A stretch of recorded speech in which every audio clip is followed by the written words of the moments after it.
The shot rang out like a crack in the sky, sharp, violent, and horrifyingly real. For a split second, time stopped.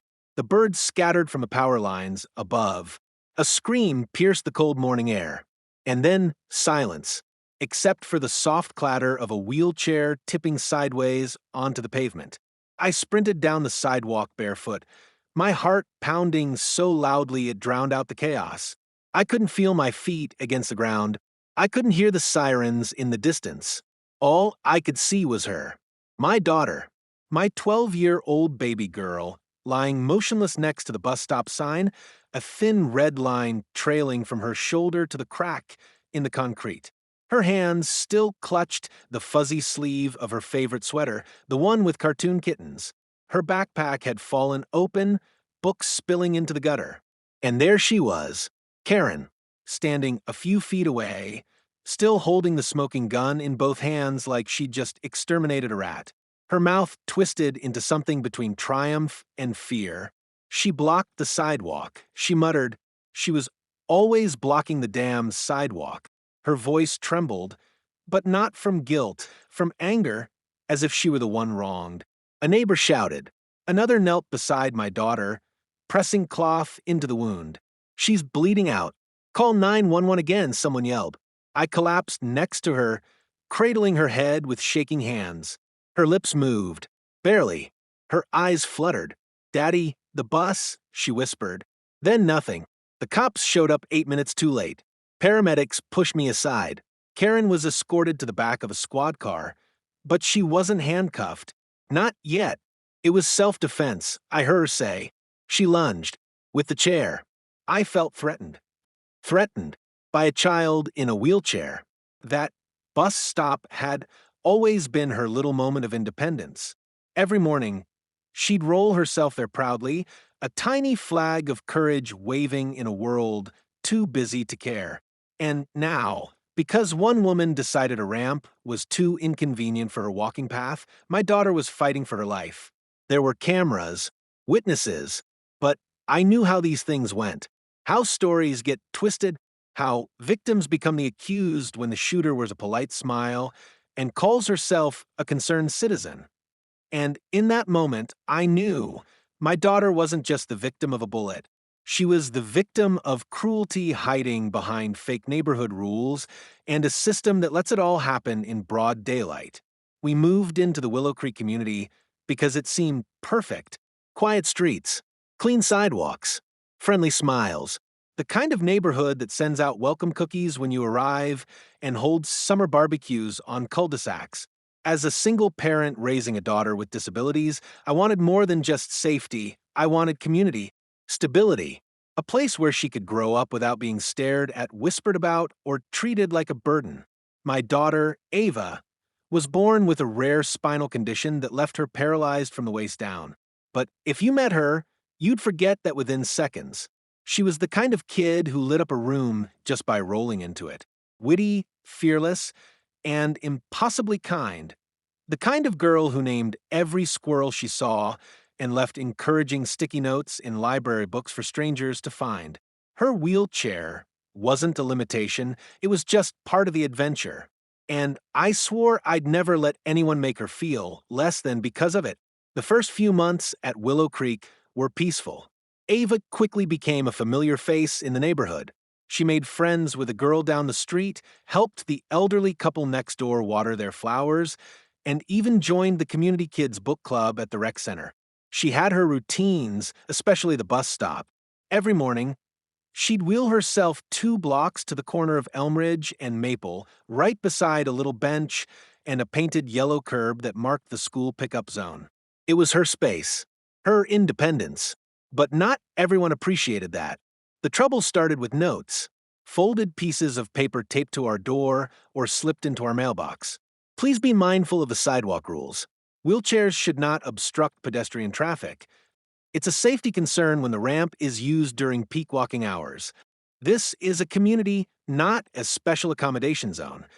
They weren't signed, but the handwriting was the same every time, sharp, slanted, and overly neat. We knew who it was. Her name was Karen. Yes, that was her real name, and she was the self-appointed queen of the HOA. mid-50s manicured nails, blonde bob that didn't move in the wind. Always wore pastel sweaters and white walking shoes like she was permanently headed to a tennis lesson. On paper, she was the HOA secretary. In practice, she was the enforcer of everything from trash can lid placement to the acceptable height of porch flower pots. Karen didn't like children, or dogs, or people who didn't look like they belonged in a gated brochure. And she especially didn't like my daughter's wheelchair blocking the community sidewalk. She never said it outright, she was too cunning for that. Instead, she weaponized the rulebook. At first, it was petty things, reporting us for leaving our recycling bin out 15 minutes late, claiming Ava's ramp wasn't uniform to community aesthetic, demanding that we trim the shrubs that bordered our driveway, even though they were already within HOA guidelines. One day, I found Ava crying quietly in a room. She'd just returned from school. When I asked what happened, she pulled out a crumpled piece of paper from her backpack. It read, "You don't belong here. People like you make our neighborhood look bad." That night, I walked the streets with that note clenched in my fist. I wanted to confront her, scream at her doorstep, demand an apology. But I didn't. I didn't want Ava to see me lose control. I didn't want to give Karen ammunition. So instead, I reported it to the HOA. They brushed it off. There's no proof who wrote it. They said, there's no direct threat. They added, we recommend you just let it go. Let go. I began documenting everything. I installed a camera on our front porch, started saving every HOA letter. I even filed a quiet complaint with the police just to have something on record. Because deep down, I had a feeling this wasn't just passive aggression. It was personal. One morning, Karen blocked Ava from boarding the school bus. I've already called the city, she said with a smug smile. This ramp you installed? It's not up to code. It's an eyesore.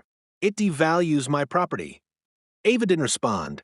She just looked up at her and said, it's not your sidewalk. Karen's eyes darkened. It's my neighborhood. After that day, things escalated. The HOA sent us fines for sidewalk obstruction. Karen was seen photographing Ava at the bus stop from across the street. We even heard from another neighbor that she was trying to rally support to have that family moved out. But Ava? She refused to let it break her spirit.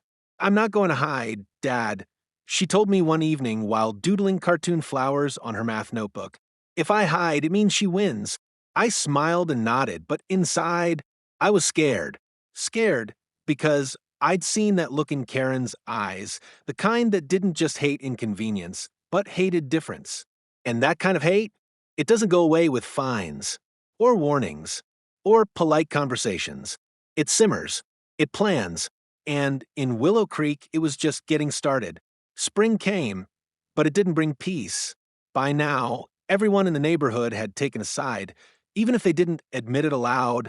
Some chose to keep their heads down, afraid of becoming Karen's next target. Others whispered support behind closed doors, but never dared speak in the HOA meetings. And a few, the worst kind, started echoing her complaints. She's sweet, sure, but don't you think the wheelchair ramp kind of ruins the uniform look? I mean, we all have to follow the rules. Why should they be any different? That word, it burned every time I heard it. Ava, however, kept her head high. Each morning, she wheeled herself to the bus stop, wearing a different colored scarf, bright, bold, beautiful, as if she was declaring war on the gray conformity Karens so desperately wanted to enforce. She smiled. She waved. She showed up. Until the day she came home shaking. I found her in the kitchen, staring at the fridge door, clutching a folded piece of paper. What happened? I asked, taking the note from her hand. It was another message. This one wasn't typed. It was scrawled in angry red ink on a ripped HOA notice. Keep her off the sidewalk. Next time, it won't be just a warning. I rushed outside, heart pounding, looking for any sign of who left it. But nothing. No footprints. No doorbell ring. No cameras caught the drop. I called the police again.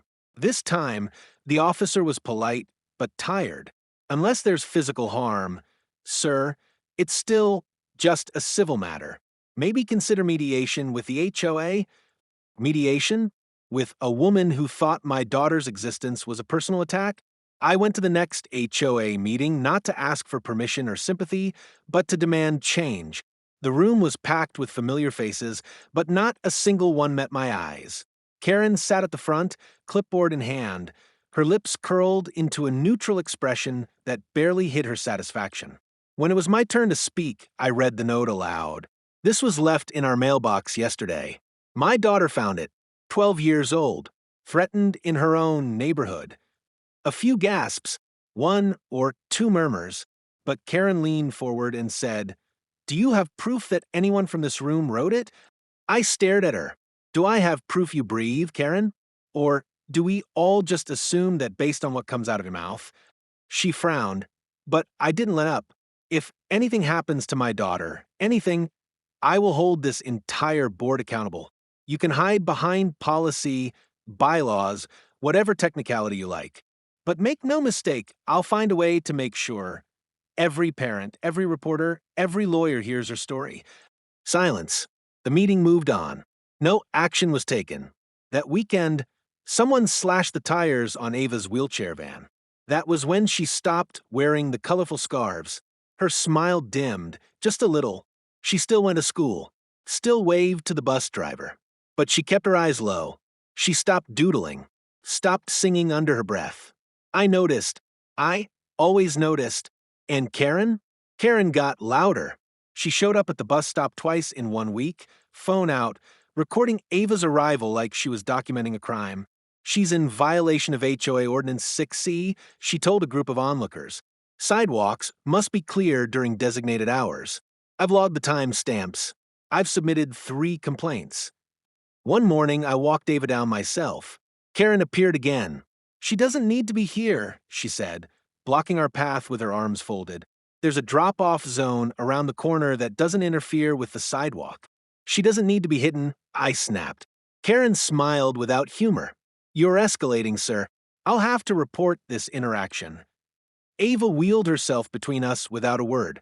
A few days later, an official-looking envelope arrived at our door, notice of violation.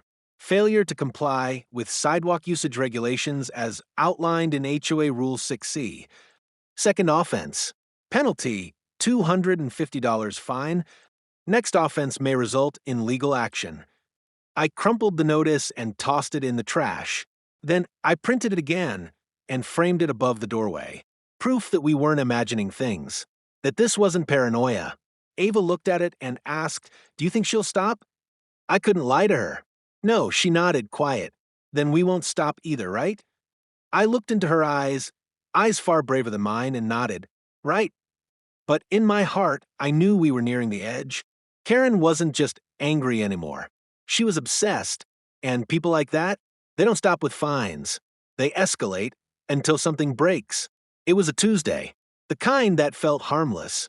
Clear sky, crisp air, birds chirping. A morning that didn't warn you of tragedy. Ava had slept in a little and we were both rushing. She was groggy, but determined not to miss the bus. That stubborn strength. I admired it, even when it scared me. She tugged her hoodie over her head, tucked her homework into her backpack, and with a tired smile said, "Let's race." We didn't usually go together anymore. She liked going alone. It gave her a sense of freedom. But that morning, I decided to walk behind her. Not because she needed me, but because something in my gut told me to. I stayed just far enough back to give her space, but close enough to hear the quiet hum of her wheels over the sidewalk cracks. She looked small in the distance, small but unafraid. When she reached the bus stop, she did what she always did. Pulled up beside the yellow curb, locked her wheels, waited. The bus was running a little late. Other kids were beginning to gather, their chatter blending with the wind. I stood near the corner, watching. Then Karen appeared. She wasn't walking her dog.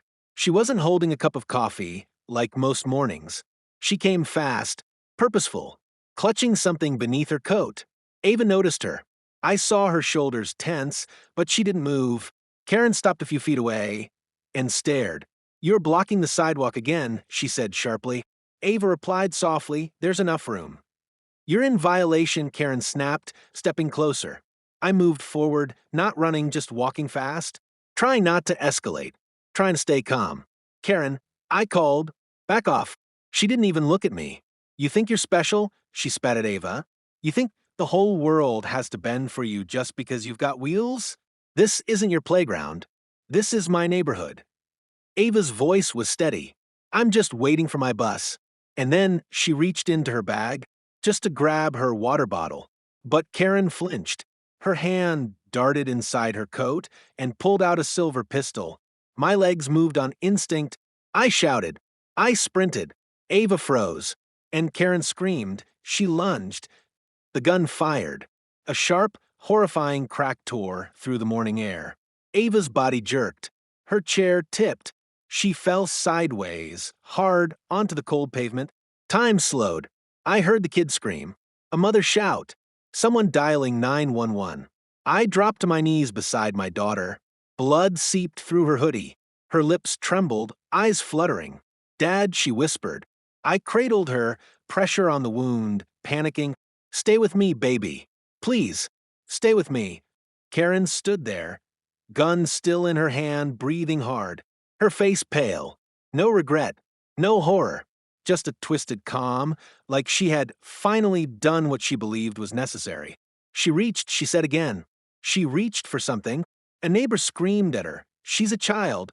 You shot a child. Police arrived 5 minutes later.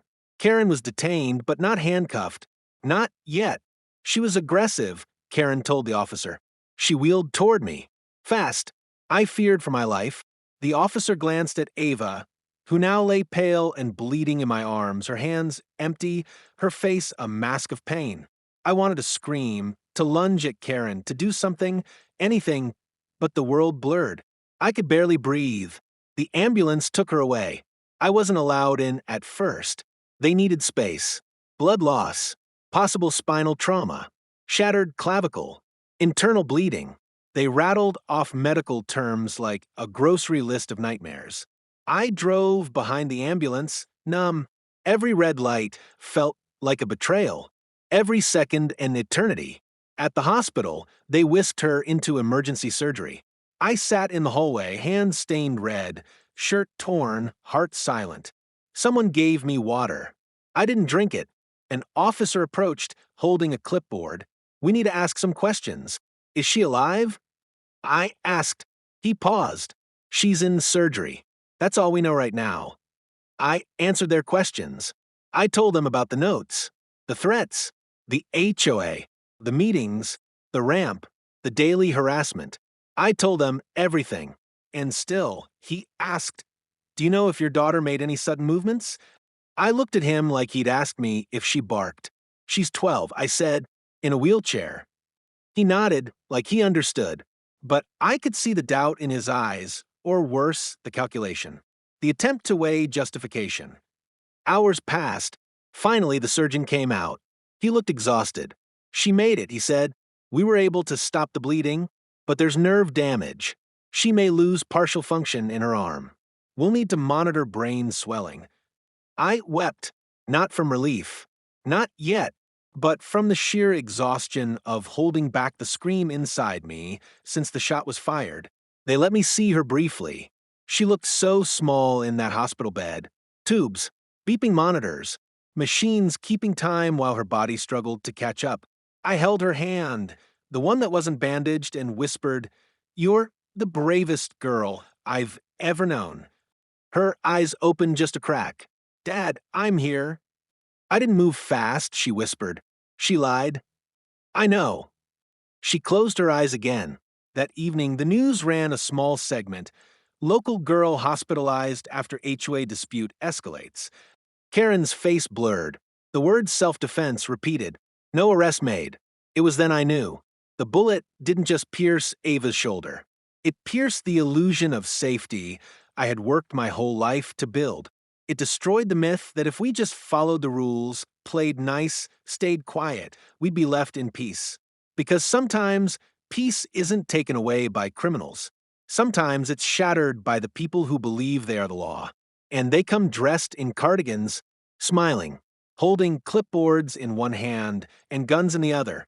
3 days after the shooting, Ava opened her eyes for real. She didn't say much. Didn't need to. The silence said everything. She was in pain, not just the kind morphine could dull, but the kind that lingers in the soul. The kind that comes from knowing you weren't just hurt, you were targeted, you were shot for existing. Her arm was in a sling, her shoulder stitched together with metal. She couldn't lift a glass of water by herself. Her dominant hand was trembling. The nurses called it neurological trauma. I called it Karen's legacy. The doctors did what they could. She would survive, but the damage would linger.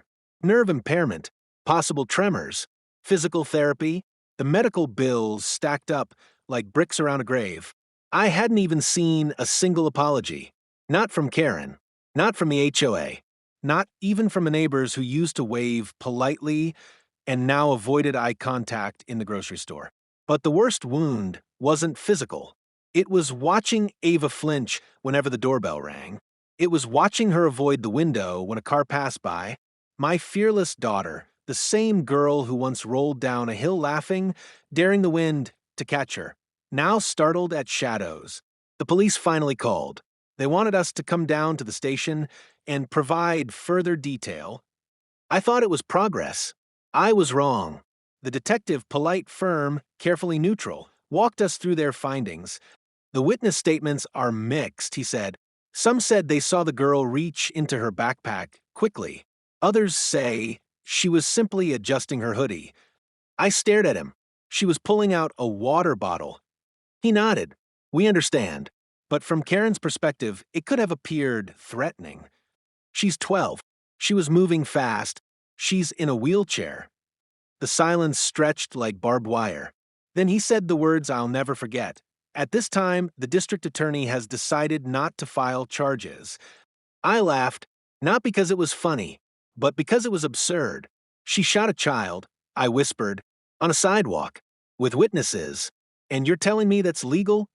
He folded his hands. Stand your ground laws are complex. I wanted to flip the table. Instead, I walked out. The next morning, Karen was back on her porch, watering her hydrangeas, wearing pink gardening gloves like she hadn't just pulled a trigger days ago. The HOA released a statement. We are saddened by the recent events involving 2 community members. The Homeowners Association remains committed to peace, privacy, and cooperation. While we regret the incident, we ask that all residents respect the investigation process and refrain from spreading unverified accounts. Unverified accounts. Ava's blood had barely dried on the sidewalk, and they were already burying the truth under bureaucracy and legalese. So I did what they feared most. I went public. I uploaded Ava's story to social media with photos, timelines, documentation. I included footage from our porch camera showing Karen stalking past our house in the days before. I posted copies of the threatening notes, the citations, the fines.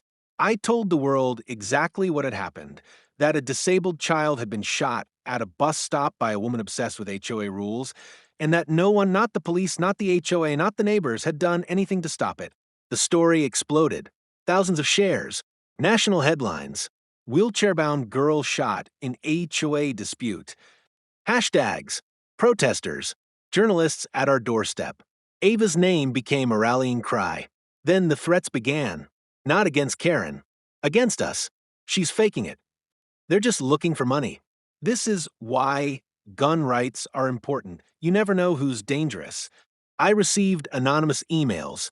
A dead rat showed up in our mailbox. One morning, we found Ava's wheelchair tires slashed again, this time with the word liar spray painted on our garage. We had to leave.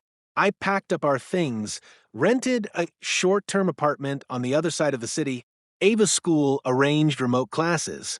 She started therapy quietly, reluctantly. She was strong, but a different kind of strong now. Hardened, wounded, and still no charges. Karen remained free. Her gun was returned. She was even spotted smiling at a community brunch hosted by the HOA just 2 weeks later. Every time I saw her face on the news, smug and untouched, I want to scream. But then Ava said something that changed everything. We were sitting in the hospital waiting room, again, after a particularly painful therapy session. She looked at me and said, "Dad, I don't want her to win. She hasn't, I replied quickly. Yes, she has, Ava said softly. She shot me, and she gets to sleep in her own bed. I'm the one who can't even comb my hair. I reached for her hand. She didn't pull away. I want people to know, she continued. I want them to see what she did. Not just the pain, the injustice. That night, we started planning something bigger. We started with Ava's voice. Not mine. Not an angry father. Not another trending tweet fueled by public rage. This time, she would speak, with clarity, courage, and calm. It took her weeks to write it, sitting at the dining table with her good arm, propped up by pillows, typing slowly, pausing often, not because she didn't know what to say, but because saying it meant reclaiming the pain. And Ava never wanted pity. She wanted truth. We uploaded her video at midnight. Just her face. No background music. No dramatic edits. Just Ava, sitting in her wheelchair, looking directly into the camera, saying, "Hi, my name is Ava. I'm 12 years old. I like painting animals and reading scary books. I was shot by my neighbor while waiting for the school bus because my wheelchair was in her way." She paused, took a breath. She said I moved too fast, that I threatened her. But I'm 12, and I was just reaching for my water bottle. Then came the part that shattered the internet. If I didn't have wheels, would I still be scary? Silence. A long, haunting pause. Then, she's not in jail. I'm not in school. That's the world we live in. She ended with a whisper, but I'm still here. By the next morning, the video had over 2 million views. The world didn't just react, it erupted. Talk shows picked it up. Celebrities shared it. Disability rights advocates, parents of special needs children, school groups, teachers, they all rallied behind Ava. Hashtag Justice for Ava trended globally. And with that pressure, something cracked. The district attorney's office issued a new statement. In light of new public evidence and reconsideration of witness testimony, we are reopening the investigation into the shooting incident involving minor Ava James and resident Karen Elridge.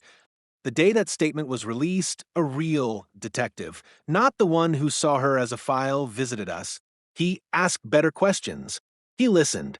He reviewed the porch camera footage again. He found details missed the first time. Timestamps, Karen's stalking pattern, audio files from neighbors who had been too afraid to speak up earlier. Within 72 hours, Karen Elridge was arrested, charged with aggravated assault with a deadly weapon, reckless endangerment of a minor, and violation of civil rights under disability protection laws. The mugshot hit the news like lightning.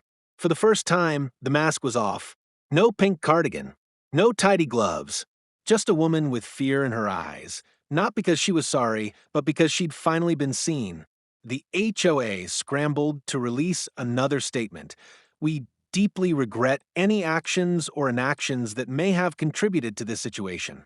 We stand with the victim and pledge to reevaluate our community policies.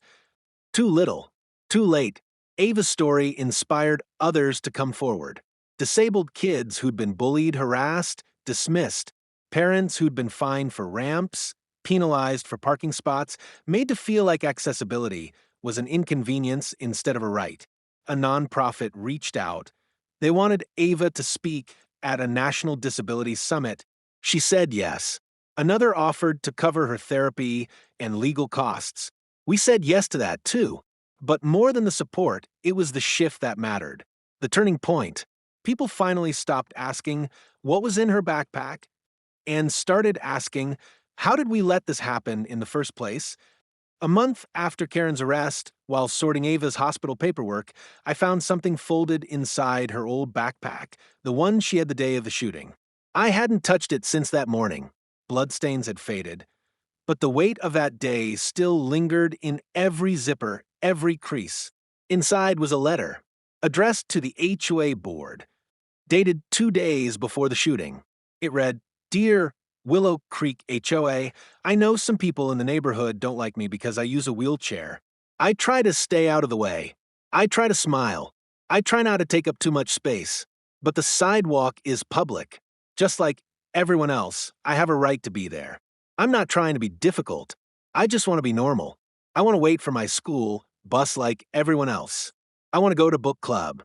I want to live. If I'm doing something wrong, please just tell me nicely. I promise I'll try to fix it. But if the real problem is that I exist in your perfect neighborhood, then I guess that's something I can't fix. Ava James, I sat in silence for a long time after reading it. I could barely breathe. This wasn't just a child pleading for tolerance. It was a warning. A peaceful, soft-spoken warning from a girl who saw the storm coming and still believed in the power of kindness to stop it. And they ignored it. Karen never got that letter, but the world would. We released it publicly, scanned, handwritten, every line in Ava's gentle cursive. It was picked up by major media. Schools read it aloud during assemblies.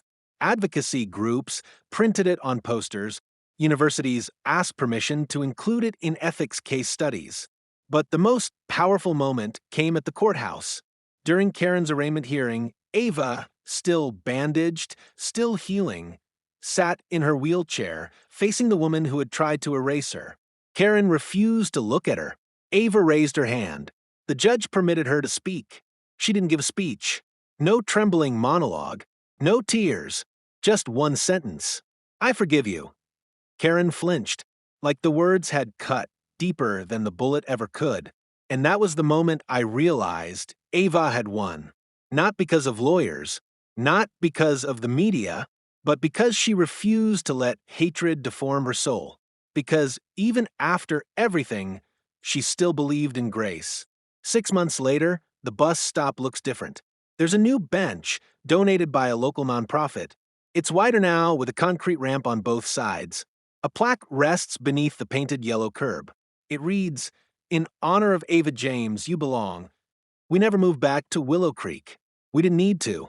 Ava's story had already left a mark there deeper than concrete or bylaws ever could. Karen eventually took a plea deal. 2 years probation. Mandatory community service. Firearms revoked. No jail time. It stung. But we'd stopped expecting justice from a system built on paperwork and privilege. What we got instead was something more powerful, change. Ava spoke at the State Disability Rights Convention. She was the youngest speaker in the event's history. She told a room full of legislators and lawmakers what it meant to be seen as a threat just for existing. Her speech ended with a standing ovation, not for her pain, but for her refusal to be defined by it. New bills were proposed that month, one for mandatory HOA accessibility training, one for stricter limits on stand-your-ground loopholes in cases involving minors, one for neighborhood accountability boards where residents like Ava get a voice. They called it Ava's package. But at home, she's still just Ava. She's learning to draw with her left hand now. A little slower, a little messy, but still vibrant, still full of life. We still have our bad days.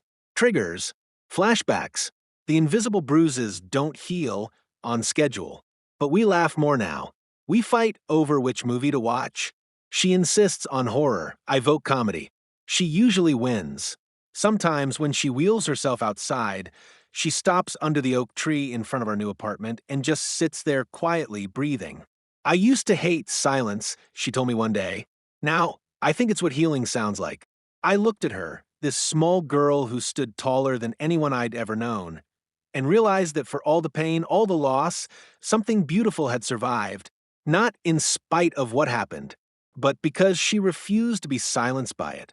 And if there's one thing the world should remember, one thing I hope you carry after hearing her story, it's this: you never know the power of a child until you try to take it from them. If this story moved you, don't let it end here. Don't just scroll away. Ava's voice was nearly taken, not just by a bullet, but by silence, indifference, and rules made to protect the powerful, not the vulnerable. But she refused to disappear. And now you have a choice. Direct hit stand with those who are ignored. Speech balloon share this story. Talk about it. Break the silence. Loudspeaker comment your thoughts. Let Ava know she's not alone. Envelope with arrow tag a parent, a teacher, or someone in power who needs to hear this. We are HOA Denied Access, a channel that exposes the hidden battles inside so-called perfect neighborhoods, where rules become weapons and victims are made to feel like intruders. If you believe that justice shouldn't depend on status, if you believe that being different shouldn't be dangerous, then hit subscribe and help us tell the stories they want buried. Because when truth is denied a platform, we become the voice. Hashtag Justice for Ava, hashtag HOA denied access.